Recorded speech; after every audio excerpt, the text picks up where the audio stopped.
Good evening, everybody. Hello. Thank you so much for joining Sandra P's Gen Extra. Thank you so much. And I have been out of town. I was on vacation, as you have been here. No, but I am behind. Married to Medicine. I'm back in business.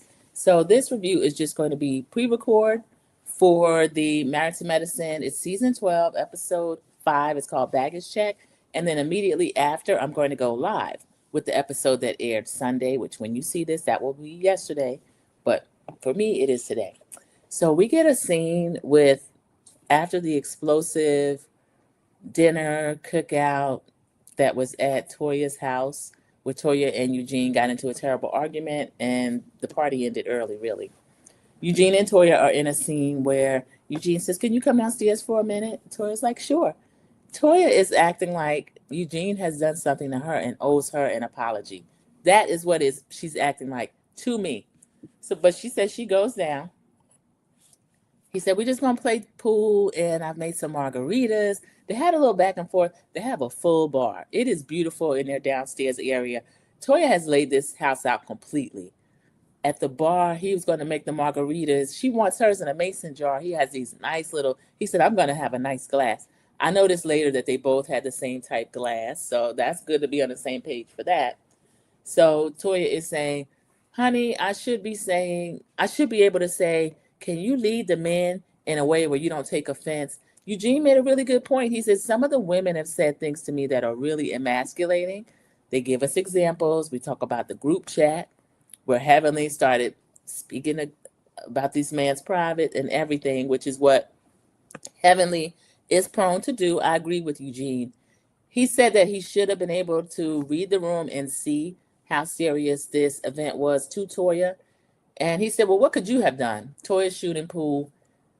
I can't really remember what Toya said she had done. And it's not in my notes either. I don't think Toya really admitted any type responsibility for her part of the argument. I think with her demeanor, it got totally out of hand and didn't have to. They embarrassed their guests, they embarrassed themselves, and the party ended early. So next we get Simone and her sister Carmen. Simone's sister looks just like her. They're both pretty ladies. She said that is her best friend. They talk to each other every day. They see each other. I feel like she said twice a month. The sister lives in the DMV, and of course, excuse me, Simone has her business and her home and family and everything in Atlanta. So the sister's in town to see her. What I like about Marriage to Medicine production, they give us a coexisting scene with Cecil's brother, David, coming over to talk to him. He has moved back to Atlanta. He has gone through a divorce, and he's talking to Cecil. So Simone is telling Carmen about what happened between her, Michael, and Miles, mainly and Cecil, but mainly Cecil and Michael, because Miles wasn't really too involved in that, but he is involved in Simone continuing to pay these bills for all three of these grown men. Simone is letting her sister know she's exhausted, she's tired. Carmen is just there for support. I really like Carmen's demeanor. She didn't weigh in too much. What I like about it is that Carmen has known Cecil for 3 decades. Cecil's brother David has known Simone as long. He said, "That is my sister." We see pictures of David and Cecil and Simone and David and Simone. Cecil said, "Yeah, sometimes it's just you and Simone." So she has truly taken on a role of a sister to him. And he is saying what everyone was saying to Cecil. Cecil has to have a unit with Simone, and then they deal with the young men together instead of Simone still feels like it's the three of them against her. And I hate that she feels that way. She's letting her sister know she's at the breaking point. It's getting to be too much. I don't think Cecil really gets it. He said, "Well, we came up hard." And then we see Simone telling her sister their father really had to put his foot down, raise them with an iron fist because they were in South Central. Of course, at the time Cecil would have came up, Cecil's Gen X. We know what the stories were at that time about South Central. So he has raised, I don't know if that's Cecil's only brother, but at least no less than two pretty good men. They stayed out of trouble. So I can understand the iron fist. Cecil wants to go the complete opposite direction and be totally soft on these boys. And it is not great for the young man character what we have seen of Michael, what I've seen of Michael. I didn't like Michael's attitude, didn't appreciate the way he talked to Simone, didn't like the live he did after, kind of like, hey, I got my Tesla. And it's like, that's fine. Your mother gonna give you whatever she wants to give you, but Simone's concerns that it's almost affecting her physical, all of this stress, and then even her point, what if she doesn't even make it for him to get to law school? She passes away, and she says, well, that could happen. So they need to take Simone a lot more seriously with what she's going through. The brother was talking sense. Cecil was going. I don't know why Cecil was getting so ratcheting it up the energy, because maybe we missed something. I don't want my kids. I stayed in the financial aid line for 3 hours. He was acting like he walked the Edmund Pettus Bridge or something, or Freedom Sunday. I couldn't understand where Cecil was going. Shut up, Cecil. So his brother tells him, well, we come apart, but you still have to be that unit with Simone. And Cecil saying, these people saying that the kids need to get it out the mud is wrong. I agree with Cecil on that. I've never been a get it out the mud type person, but Cecil is doing the exact opposite of what somebody should do. Michael and Miles should be able to pay a little bit of rent, or pay at least the utilities, pay their own car insurance, have some responsibilities for where they live, put the food into their condo. If Simone and Cecil are covering the full mortgage, or they bought it outright, I've heard, they should be paying something. So if that, what Cecil is trying to do, if that breaks up him and Simone, then what? So that's the point that David's trying to make to him. So Cecil's saying that some people are stuck on allowing their kids to have a struggle, like they must suffer, and that is not what he wants. I agree with him on that, but the way he's going about it, I don't agree. So Cecil's brother is constantly uplifting Simone. He's talking about her, how hard she put, the work she puts in, and he wants to see them work it out. He wants Cecil to fix this, because it is a big rift between Cecil and Simone, based on Cecil siding with at least Michael, if not both of them, but at least Michael, against Simone. Simone's telling Carmen, I feel like the guys don't see me. The three of them are a unit against me. And then she makes a triangle and she starts to do her cry face. Simone, I can't buy you doing all these crying because you got on the line. You let that boy talk crazy. You still got him that Tesla. He made a post. He said he gonna try to spend $70,000 next year. And I had joked already. I said, well, if she's not upset about that $60,000 or $65,000, he should go for 70 or 80, maybe get it up to 100.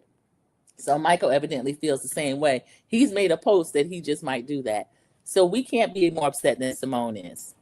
This is a very interesting storyline, and I appreciate Simone sharing this. I know a lot of parents are probably going through this with their adult children, especially in this economy. But Michael is blessed, whether he realizes it or not. So Simone is crying, I'm so tired, I'm so tired. I don't doubt that she is tired. I believe she is. We get a preview of Toya. Toya is still talking about this fake bag. Now Toya, Dr. Heavenly's trying to warn her. And she's saying that Heavenly needs labels to kind of validate her. I feel like Toya is the one that needs labels to validate her. Brittany is having a kids' pizza party where the moms are able to also come over there and have a few drinks and talk mom talk. Brittany is funny. Her kids, she has 4 children under the age of 6. We get a confessional with her. Her mother-in-law, Shamar's mother, is there. And she's just laughing at the kids because the kids are a trip. She said they are so different. One little girl's like, I'll take cheese only. Somebody else want all meats. Now, Brittany has 4 pieces laid out in this kid's playroom. It looks like it had a kitchen and everything downstairs. And one says, I'll take one of each. This one, and this one, and this one, and this one. And Brittany's like, you can't eat all that. So they're all laughing. This was really cute. I loved it. So we meet Angel's kids. Angel's kid, she has a little mini me. It looked like a preteen daughter, if not 13 or so. Looked just like her. The cutest little face. She had her phone in her hand, of course. And another cute little kid. I feel like his name was Major, Mason, something like that. He was about 4 or 5. We get a confessional where we learn a little bit about Angel. Angel tells us that her picker is off. She's not dating right now, but she's always open to date. But she is, the producer said, well, is the father in the children's life. I think he said fathers, plural. Production, I don't like this. Why are you talking to Angel like this? Angel said, I'm the mom and the dad. They really don't do anything for them. Angel, I'm looking at you sideways. So she didn't give us any details. So I guess if she wants us to know more, she'll give us more. She's friend of. I don't know how much they have to give, but yikes. So they are discussing men, the three ladies. Mimi shows up. Mimi shows up with Savannah only, who has her pad in her hands, her tablet, and then she says she passed some kind of test. So Savannah is a real card. I love Savannah. We met her in the scene with her brother, Stevie. They're 16 or 18 months apart. Stevie is on the spectrum. Mimi said that, Mimi's like, well, where's Stevie? He couldn't come, or he didn't come. She didn't bring him. She said, when I bring him, I have to have one eye on him. I can't really have a conversation. Stevie has broken TVs. We've seen Stevie put his foot down and his hand down and whatever else down if he wanted to. So she didn't want to go through all that. I don't know. I went up two minds. I said, oh, she could have brought him. Then listen to Mimi saying he's knocked TVs off the walls and stuff. Okay. And Brittany's like, oh, he throws thing at a TV and break it? Mimi says, I've purchased TVs, so I just don't want to go through that today. So Savannah comes in with her little tablet. Angel's children are over there. Brittany's four are there with the mother-in-law keeping an eye. It's like a little romper room, but I love it. So they're discussing men. Brittany is curious about the dating pool. I've been married about 10 years, and Mimi's been married 11 years. So they have those are long marriages for the two of them. So I didn't like Contessa at her 20 or however long trying to tell Brittany what she needs to do, as terrible as things are with Contessa and Scott. So Contessa, we don't need advice from you to these two ladies. So they are discussing the dating pool. Brittany's like, well, what is it like? I have single friends. I try to find out. Brittany wants to be a fly on the wall. What are you looking for? Are you looking for the head? You looking for the heart? You looking for, she gestures below. And Angel's like, oh, no, heck no. Angel was talking kind of grown, so she don't need an anaconda. I don't blame you, Angel. It's more to life than that. I'll tell you that now. So they just kind of giggling. They're discussing. Mimi doesn't tell a lot of her business. She is showing more this season. I can understand it because these group of ladies are not the ones to share your business with. Brittany brings that up. Well, who in the group would you share? And she said, well, Mimi's the queen of deflection. Mimi said, I'm not the queen of deflection. And Brittany she knows what's going on. She said, who is? And Mimi said, Toya is. She said that she pointed all of us out. And Brittany said, yeah, I was kind of surprised to be included. Remember, Toya got very upset when she heard Mimi weighing in, Heavenly weighing in. I'll go back to a scene. Well, no, this scene might not have happened yet. Heavenly and Mimi are going to arrive together to an event. But Mimi is still upset. She said, well, when she was getting ready to put me out, I was already leaving. I'm with you, Mimi. I agree with that. So Toya was upset. I'm getting ready to throw 3 garden tools out of my home. And when Mimi heard that, she was getting up to leave. So she called Toya the queen of deflection, or said that she is delusional. She called Toya something else. Mimi said, I'm mature, implying that Toya was not. So there's a little back and forth going on with Mimi and Toya. Mimi's well equipped. She's got the little Southern Belle thing down, the little Whitley Gilbert thing down, but Mimi can defend herself. I'm interested to see which way this goes with Toya. So next we have a scene of King and Quad. I just roll my eyes when their scenes come on. It's so fake. Quad's packing. She has a Gucci suit, leather, with tags on it. Now she's going to Ghana for these IVS treatments. And King calls her out appropriately. You dress like you going over there for a party or the club. This is what I have. He said, oh, so you bringing Gucci? I'm with King on this, and I can't stand the way he picks at Quad, but Quad is ridiculous. She's acting.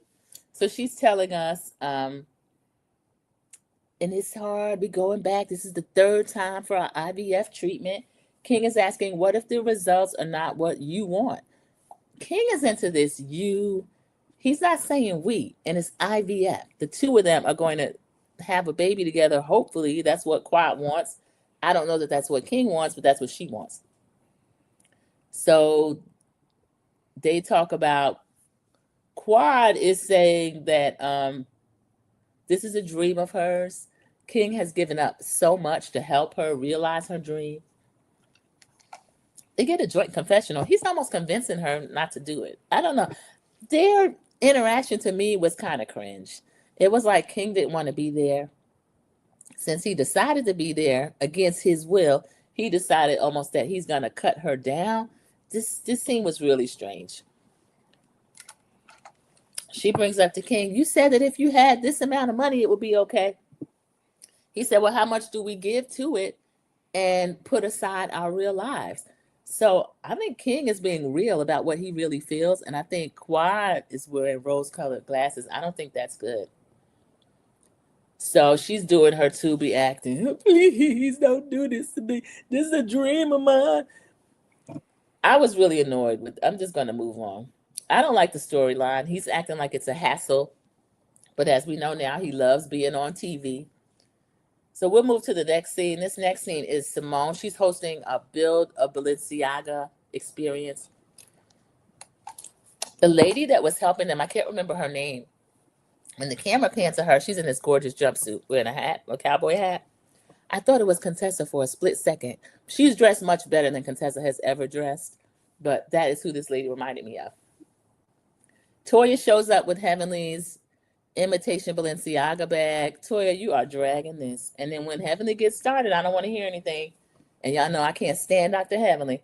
So Heavenly left the bag again at Toya's house. Remember when she said, it's my fake bag and I need it? But she came back to let Toya know, Toya, I wasn't saying anything. And Toya was really upset and they went back and forth again. Heavenly left the bag at Toya's house. She left it at Brandi's party first. Then she left it at Toya's house. Y'all, we know this is not a real Balenciaga. It's just not.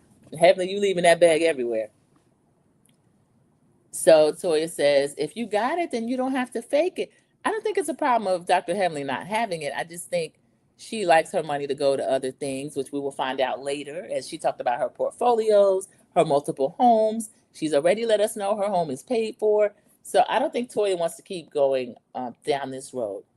So confessional, Toya says, who thought that I could hurt Heavenly's feelings just by telling her that her bag was fake? I don't think it's about her feelings being hurt. I think Toya knows that she's going a little bit farther with Heavenly than she'd be allowed to go any other season, because we get a confessional from Heavenly saying, I'm running for office.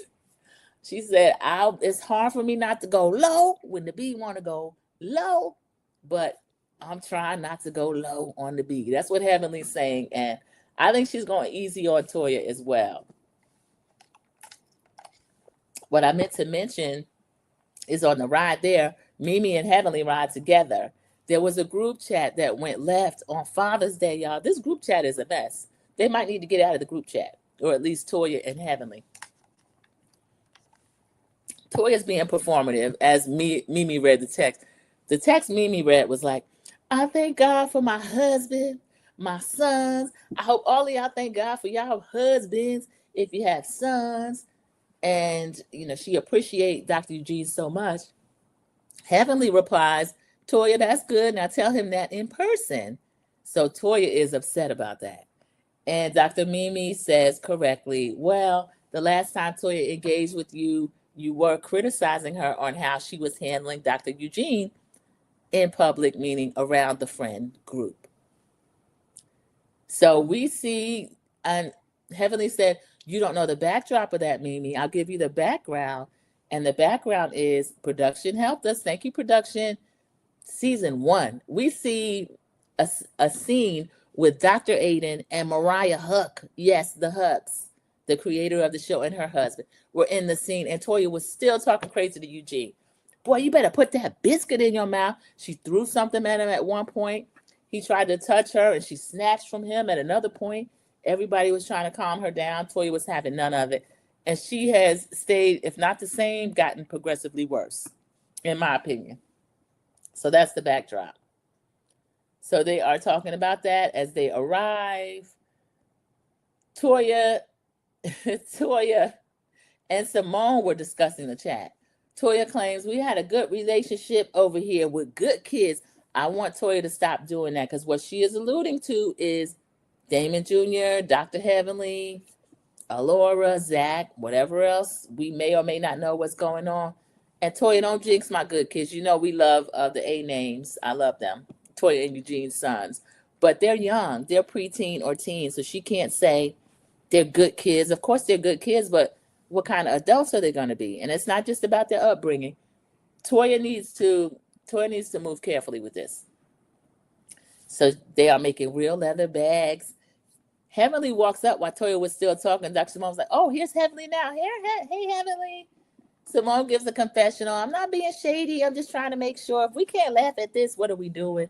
But I think some of the friendships are so volatile. I don't know how smart this was for Dr. Simone to do this. Angel and Brittany arrived together. Toya's right on Angel. Angel's like, "This is real." Toya said, "I didn't doubt that it was real. I didn't doubt that it was real." We get another confessional from Toya picking at Dr. Heavenly. Nobody thinks Dr. Heavenly bags are real. Who thinks that she's going to be in Jimmy Choo shoes and Balenciaga bags? Toya is a label garden tool. Nobody really cares about labels like that, I don't think, unless they do need them to validate themselves. I'm not surprised at Toya. I watched something that Mariah Huck put on YouTube the other day.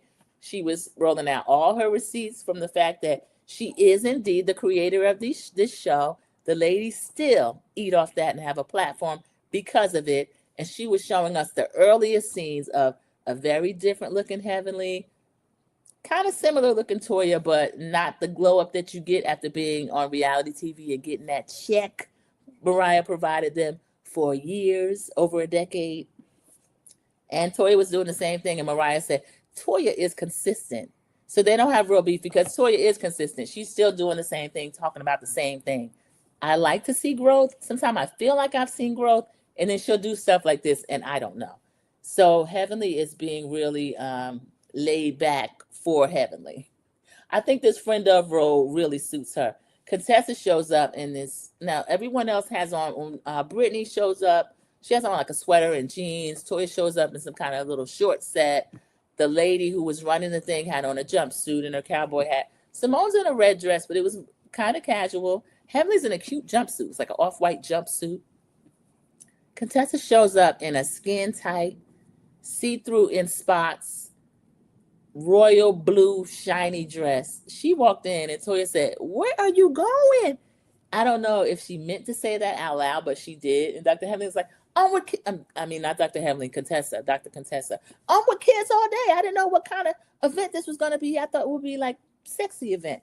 You didn't think that, Dr. Contessa. You thought you were doing something. You were going to show these ladies. We get Dr. Heavenly in a confessional. She said, Dr. Contessa has a beautiful body. She don't know what to do with it. She said, I think she just go to the Goodwill and get whatever's on sale. That is shade, y'all. On sale at the Goodwill. And then picks that out. So production is helpful. They show us Contessa's misses, and it is a lot.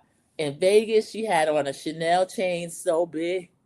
She was joking that, "Oh, I'm doing my alter ego. My name is Chanel." So Contessa can be extremely corny. At the same time, we have a scene. The men show up at Scott's. Now, y'all, King and Shamar were missing, so maybe they're getting tired of hanging around these old men complaining about their wives. So we get old, long, tall Curtis comes into Scott's house. Scott is, he has a chef there barbecuing. Eugene comes. Dr. Eugene is in a joint confessional with Toya. It felt nice to go somewhere with a chef, and they didn't expect me to cook. And it's extra nice if the chef knows what they're doing. Toya said, did he know what he was doing? Eugene was like, yeah, he knew what he was doing. The guy just had some steaks on the grill, some hamburgers, not a potato salad. Stacy from Potomac would like to see this potato salad. It's really yellow. It looks like it has all the spices, the egg, real potato salad, if you know what I mean. So Eugene is asking how the build out is going. He is telling Scott, well, yeah, he said, Toya came by. You know, she's very opinionated. She doesn't like the space. Matter of fact, she hated the space. So we got to find somewhere else. Scott's kind of laughing about it. We find out that Dr. Jackie is still doing all of her weight loss, that type stuff. Oh, long, tall Curtis, he acting more and more like a pimp, y'all. That 70s thing went to his head. But don't bring it up in Valdosta or Dunwoody, whatever names he said.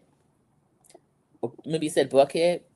He said, Dr. Jackie's territory. She's going over there. Scott's laughing. Oh, we're going to have an arsonist, Dr. Jackie? And Curtis said, nah, the husband. So, y'all, he's really protecting Jackie's income. I thought he wanted her to step back and spend more time. So now he's okay with her having all these side businesses. So Scott serves them drinks. He said it looked like apple juice, but it wasn't. He said it was ale. It was in the mason jars. It was nice. So we go back to the ladies, build a Balenciaga party or build a fake Balenciaga party, but they're using real leather. They put up, the lady had all her materials and everything. Dr. Mimi was ready. How do I decide I get what I want to get? Dr. Jackie said, take it from them. So Dr. Jackie and then were ready to rumble. We get a confessional from Dr. Mimi saying, Dr. Jackie is a surgeon. She's going to build the best bag. She's going to do sutures. Surgeons do a lot of sewing on skin. So Dr. Mimi is right. Toya is repeatedly making slick comments. Oh, so we're going to use leather? Because some of my friends are not used to that. Excuse me, I have a background singer. Says some of my friends are not used to that. Dr. Heavenly's letting her slide. She's like, Dr. Heavenly said, I'm trying to stay high. The bee's going to make me go low. So we see what she's going to do. The ladies are saying, ooh, shots fired. Y'all, I get a kick out of Brittany. Brittany is in my first season Cloak of Immunity, Sandra P's Cloak of Immunity that you will see above. Angel has it on too, but Angel's not ruffling any feathers. Now, Angel did say a couple of things to Heavenly. She says, well, Heavenly kind of poked Toya a little bit at the party, but I don't know. I don't know if Angel wants to get involved in that. Heavenly's like, it's not that serious, Toya. I have a portfolio of multiple homes. Toya, you're just talking about bags. You're just talking about bags. I'm kind of with Heavenly on that. So the ladies grab their materials. Simone's grabbing a material. Dr. Contessa goes for the same one. Dr. Contessa, who will consistently never not be corny and doing too much. And this is from someone that actually likes Dr. Contessa. But she's like, and Simone said, I'm the one hosting the party. Give me the material. So I was with Simone. That was too much. So Contessa said, you want to hear something interesting? Scott used to sell fake bags to pay his way through medical school. So I found that really interesting. She said it was fake Coach bags. She said, I think the statute of limitation is up. This is what I mean about Contessa always doing too much and being a little bit corny. Because she said, I wondered why all these women would be calling Scott. And this was Scott's side business. He was like, nobody can tell. And Contessa said, yeah, I can kind of tell. I don't know. Depends on the quality of the bag. Some of them are really good duplicates. She said, yes, Scott was the plug.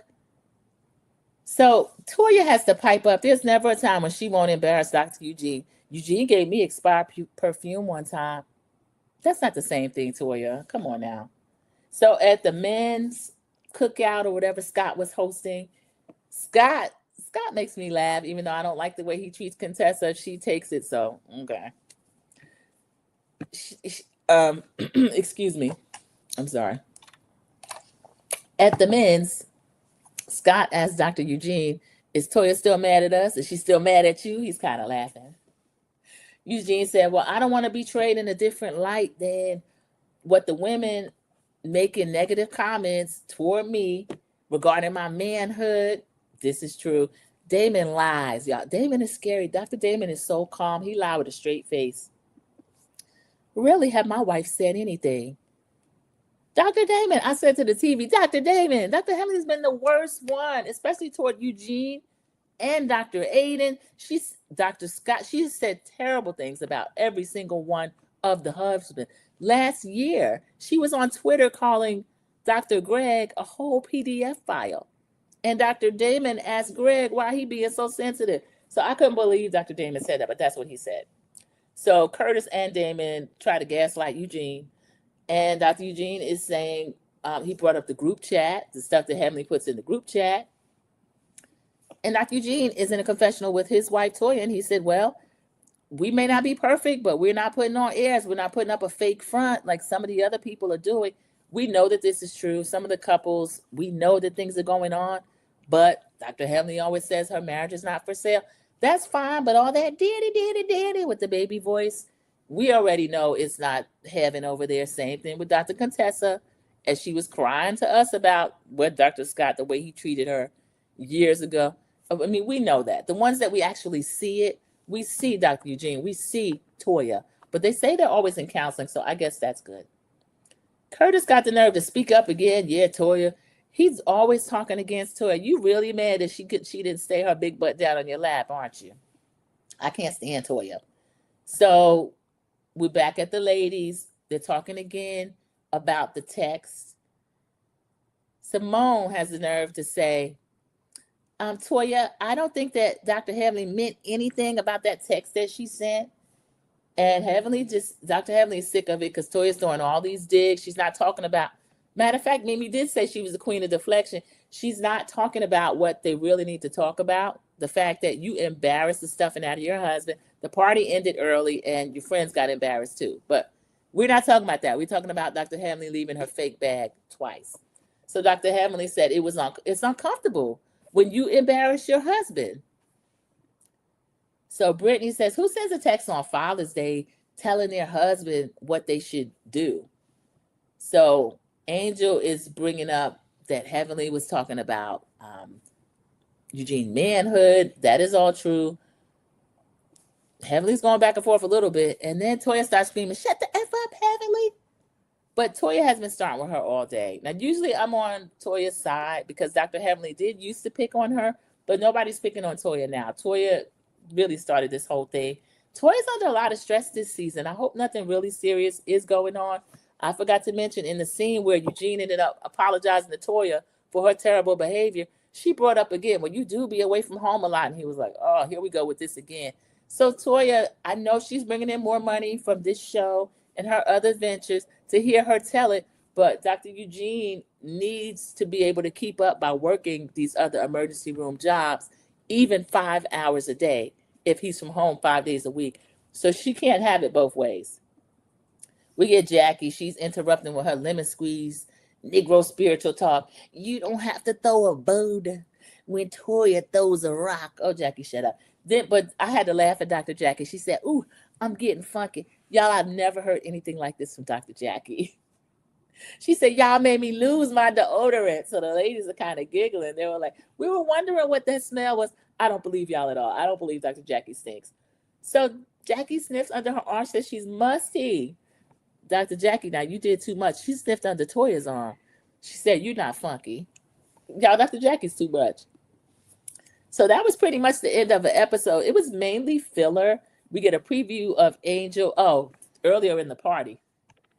I'm back up. Earlier in the party, we had Angel was supposed to. So it's like, where were you? I was going to take you out to my friend's office. And we see Angel saying, does Dr. Eugene have any friends at one of their parties? And Toya says, yeah. So we see a preview of Angel being hooked up by one of Dr. Simone's friends. And then we see Dr. Simone on 10 again saying she don't give a F about those that don't give a F about her. So she's already told Cecil and that they don't believe it. Then we got Quad, Tubi acting again. Y'all, was this the same preview? I saw this preview before. Oh, please don't do this to me. I've been through so much. Presumably talking to King. King, you need to put this lady out of her misery. Let her know you don't want no baby. This was the end of the episode, y'all. Thank you so much for joining Sandra P's Gen Extra. And what I'm going to do is immediately after, I'll go live with episode 6. And have a great day, everybody.